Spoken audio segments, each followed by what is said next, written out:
সকালে উঠে সবার প্রথম কাজ হচ্ছে আমার ফোন চার্জে বসানো। যেহেতু আমরা খাটটাকে এখন ঘুরিয়েছি, তো এখন তো আর রাত্রিবেলা ফোন চার্জে দিয়ে ঘুমোতে পারি না, সকালবেলা উঠেই ফোন চার্জে বসাতে হয়। তো সবার প্রথমে ওর ফোনটা চার্জে বসাবো, তারপরে আমার ফোনটা, কারণ ও সকালে কাজে চলে যায় আর আমি সারাদিন বাড়িতে থাকি। আমার ফোনটা পরে চার্জে বসালেও অসুবিধা নেই।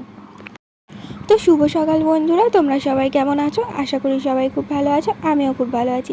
পিউ লাইফস্টাইল চ্যানেলে নতুন আরও একটি ভিডিওতে তোমাদেরকে অনেক অনেক স্বাগত। এখন ঘড়ির কাঁটায় বাজে সকাল 5টা। সকাল সকাল উঠে কাজকর্ম করা শুরু করে দিয়েছি। আর দেখো আজকে অনেক বাসন বেরিয়েছে। কালকে রাত্রিবেলা ঘুগনি বানিয়েছিলাম, ওর জন্যই এত বাসন বেরিয়েছে, নাহলে সচরাচর আমার এত বাসন বেরোয় না। রাত্রিবেলায় ধুয়ে রাখার চেষ্টা করি এত বাসন বেরোলে, কারণ সকালে আমার তাড়াহুড়ো করে রান্না থাকে আর এত বাসন থাকলে মাজতে টাইম লেগে যায়। ওর জন্য তাড়াতাড়ি রাত্রিবেলায় যতটা পারি কাজ সেরে রাখার চেষ্টা করি। তাও আজকে আর করা হয়নি ওর জন্য। আর দেখো বাসনগুলো কলপারে নামিয়ে রেখে এসে ঘরটাকে ভালো করে পরিষ্কার করে ঝাড় দিয়ে নিচ্ছি। রান্নাঘরটা শুধু এই পাশটাই পরিষ্কার করে ঝাড় দিয়ে নেবো, ওই পাশে ঝাড় দিতে পারবো না, গাড়ি আছে, গাড়ি যখন নামিয়ে নেবে তখন আবার ওই পাশটা পরিষ্কার করে ঝাড় দিয়ে মুছে নেব। আর তোমরা কি আমার ঘরের কিছু চেঞ্জ বুঝতে পারছো? খাটটাকে এপাশ থেকে এপাশে নিয়ে এসেছি, তোমাদেরকে তখনই বললাম। কারণ হচ্ছে আগের দিন না ঘরে সাপ ঢুকে গেছিলো, একটা ডারাত সাপ। ওর জন্য আমাদের খাটটা তো একদমই নিচু ছিল, বক্স খাট একদমই নিচু ছিল, তো খাটের নিচে কিছু ঢুকে থাকলে না দেখা যেত না। আগের দিন এই নিয়ে অনেক সমস্যা হয়েছে। সেই সকালে সাপ ঢুকেছে, কখন বেরিয়ে গেছে দেখিনি। তারপর মনে হলো খাটটাকে একটু উঁচু করি, উঁচু করতে গিয়ে সারা ঘর খুঁজে দেখি আর নেই, কখন হয়তো বেরিয়ে গেছে। ডারাত সাপ ঘরে থাকেও না, তাও একটা ভয় লাগে না, যদি দেখতে পারি সব জায়গা তাহলে আবার বোঝা যায় যে নেই, চলে গেছে। এবার দেখাও যাচ্ছিল না, ভয়ের জন্য সারাদিন ঘরেই ঢুকেছিলাম না। ওর জন্য খাটটা আবার এইদিকে সরিয়ে একটা করে ইট দিয়ে উঁচু করা হয়েছে। আর এখন ব্রাশ করে নিচ্ছি, কলপারে ব্রাশ করতে আর গেলাম না, কারণ ঠাম্মা জামা কাপড় কাচ্ছে, ওর জন্য এই পাশে মুখ ধুয়ে নিচ্ছি। মুখ ধুয়ে রান্না বসাবো এখন।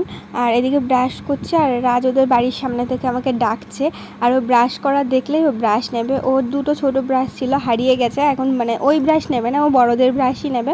তো আমি এদিকে ব্রাশ করছিলাম আর ও চলে এসছে। তারপর এসে তাকে এভাবে বসে আছে। আমি দোকানে যাব, আগে করে পয়সাটা নিয়ে বসে আছে। দোকানে যাওয়ার আগে ভাবলাম চালটা ভিজিয়ে রেখে যাই, তাহলে চালটা ভিজে যাবে, আমি এসে ভাতটা বসিয়ে যাই রান্না করি না কেন তার গুছিয়ে নিতে পারবো। তো চালটা ভেজাচ্ছি আর ও চালের মধ্যে পয়সা দিয়ে দিচ্ছে। আর দোকানে গিয়ে ওর একটা ভালো স্বভাব, কী বলো তো, পয়সা কোনো সময় ছেড়ে না। আর হচ্ছে দোকানে যাবে, তো দোকানে গিয়ে কী নিই বা না নিই সেটা দেখবে না, ও দোকানদারকে আগে গিয়ে টাকা দিয়ে দেবে। আর দোকানে যেতে যেতে যদি কোনো মাছওয়ালা বা সবজিওয়ালা আসে না, ও তাকেও টাকা দিয়ে দেবে। চ আবার দেখবি, থাক, নিয়ে আয়, হাতে করে নিয়ে আয়। পিঁপড়ে।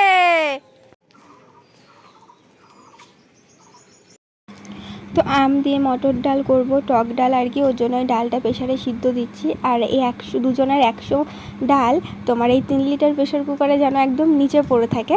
আর তার জন্য না জলের পরিমাপটা বুঝতে পারি না ঠিক মতো যে কতটা জল দেব। জল কোনো সময় বেশি হয়ে যায়, কোনো সময় কম হয়ে যায়। আমি বেশি দেওয়ারই চেষ্টা করি, কারণ প্রেশার কুকার যদি জল কম হয়ে বাস্ট করে, আমার না খুব ভয় লাগে এই বিষয়গুলো। যেমন প্রেশার কুকার, তোমার গ্যাস, এগুলোকে আমার খুবই ভয় করে। তাও হচ্ছে এখন ব্যবহার তো করতেই হবে না, নিত্যদিনের ব্যবহৃত জিনিস, এগুলো করতে তো হবেই। আর আমি যে কোনো কিছু প্রেশার কুকারে দিই না কেন, তোমার ইঁচড় বলো, মাংস বলো, তারপর ডাল বলো, যাই দিই না কেন, আমি না একটু করে তেল দিয়ে। তো আজকে আর বেশি কিছু রান্না করতে পারিনি। এই যে আম দিয়ে মটর ডাল, আর এখানে আছে পটল ভাজা, আর এখানে হচ্ছে এটা হচ্ছে কাঁকরোল ভাজা, এটা হচ্ছে মাছের ডিম, আর এটা হচ্ছে ডিম ভাজা, আর এখানে আছে এই যে চিপস। এটা দিয়েই আজকে খাবো। গরমের মধ্যে আর বেশি কিছু ভালো লাগে না, রান্না করতেও ভালো লাগে না, খেতেও ভালো লাগে না। এই ডাল ভাতই গরমে ঠিক আছে। এই যে আমিও একবারে ভাত বেড়ে নিয়েছি, পরে আর খাওয়াটা দেরি হয়ে যায়, ওর জন্য ওর সাথে একবারেই বসে ভাত খেয়ে নেবো। এই যে ভাত বেড়ে নিয়েছি। আর যা গরম পড়ছে, একটু পরে আর ঘরে তো থাকা যাবে না, তাড়াতাড়ি কাজকর্ম করে তো ওই বাড়িতে যাব। তারপরে এইদিকে সবাই বসে থাকে, একটু ওইখানে যাব। আমাদের বাড়ির হনুমান দেখো, ঝুলন্ত হনুমান। এই হনুমান কিন্তু গাছে থাকে না, এই হনুমান থাকে খাটে। দেখো কিভাবে ঝুলছে।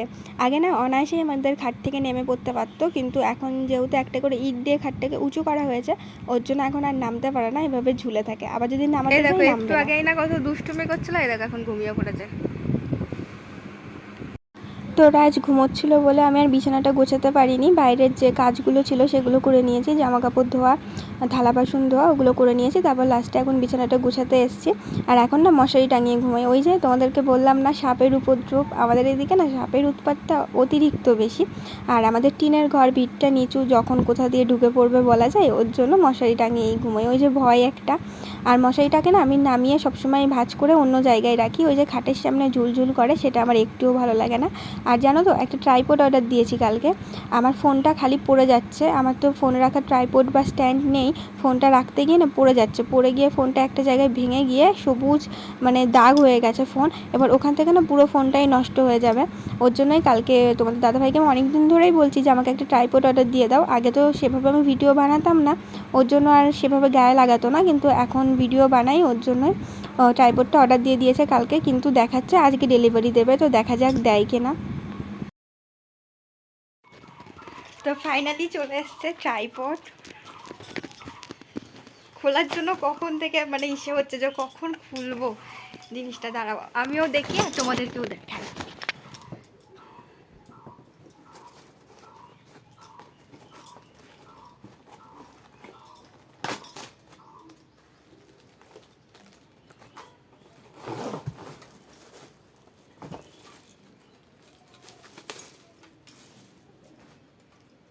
কি করে লাগাতে হয় জানি না।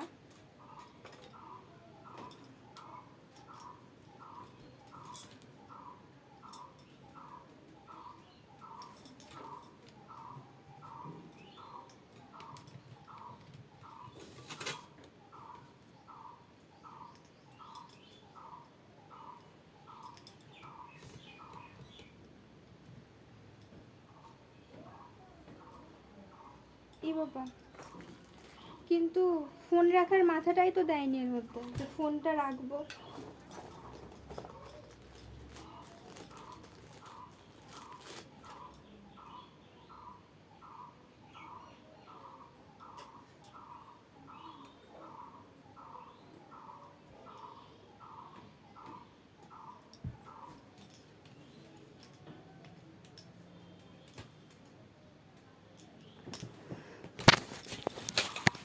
ট্রাইপড অর্ডার দিয়েছি, মানে শুধু স্ট্যান্ডটা এসছে, কিন্তু যে ফোনটা রাখবো, যে এখানটায় যে ফোনটা রাখার ইসে সেটাই আসেনি।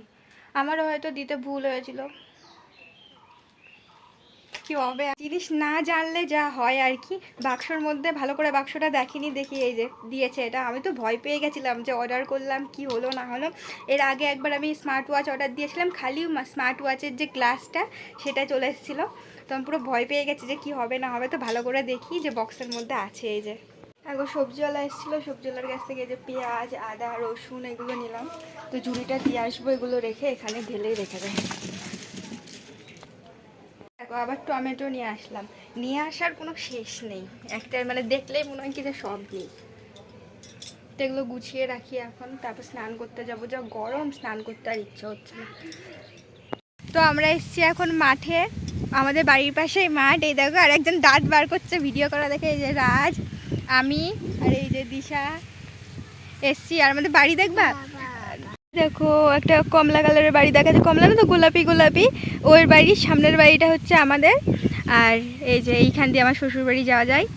আর এই যে হচ্ছে আমাদের মাঠ, আর এই দেখো ফাঁকা রাস্তা, রাস্তা মাঝখানে ওই পাশেও মাঠ আছে। দেখো সবে এখন রান্না বসিয়েছি, আর বাইরে এখন প্রচণ্ড ঝড় শুরু হয়েছে, বৃষ্টি হবে মনে হয়। দেখো দরজাটা খালি মানে বন্ধ হচ্ছে আর খুলছে, এতটা পরিমাণে হাওয়া হচ্ছে। আর আমাদের এখানে না একটু বৃষ্টি হলেই কারেন্ট চলে যায়, ওর জন্য তোমাদের সাথে ভিডিওটা বেশি দূর শেয়ার করতে পারলাম না এই পর্যন্তই। তোমাদের যদি ভিডিওটা ভালো লেগে থাকে চ্যানেলটাকে লাইক, কমেন্ট, শেয়ার, সাবস্ক্রাইব করে দিও।